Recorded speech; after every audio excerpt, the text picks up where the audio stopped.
All right, 6:43, welcome back. So notice moderate levels there with your grass and your mold spores. These are the latest numbers as far as your allergy forecast goes. We are going to see heat and humidity, so I have a feeling that these mold spore guys are going to continue to stay high. So we'll have to watch the pollen. At least we have some relief from the trees. Yeah, you know what? And that can be bad. You're right. Yes. I like the upside. I like there. when the oak is down, Cheetah. Me too.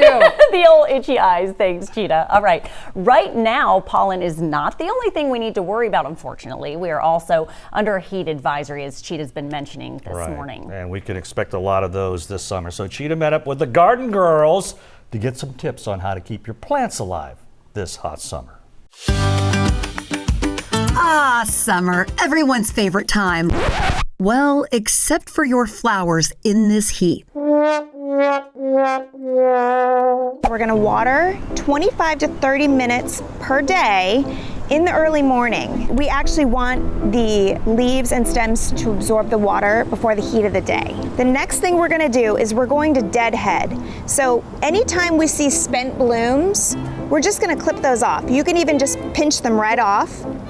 And that's going to tell the plant to keep producing flowers. Now, what about planting new in the summer? Plant things that are heat tolerant. Everything is thriving because they're all seasonally appropriate. Pop in some marigold, some vinca. These are the workhorse of Houston summers. They will just bloom and bloom until the first frost. July is a great time just to kind of clean this up because you may have another flush of flowers coming. Okay, Joel, we've been talking a lot about flowers, but now let's get into the grass. You know, during the summer heat, grass can often turn brown and brittle. We do not want that. Help us out. No, we don't. And look at this beautiful green grass. We want to water early in the morning. And also, we would like to water longer but less frequently. So that might be only once a week, but for 30, 40 minutes. When it comes to mowing, You never want to take more than 1/3 the amount of grass off the top. Let those grass clippings go back onto your grass because that takes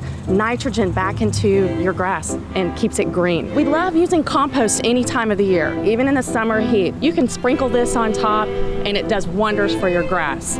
but when is it time to plant new grass? Well, not this, because look, we still see a lot of green in here. See, this grass wants to grow and this wants to come back. So I would give this some time, and I might put a little slow release natural organic fertilizer on this, and this would come back. Now, if it is no green at all and it is bald and brown, then it might be time to get some new grass.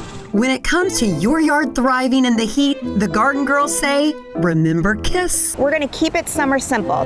Happy gardening.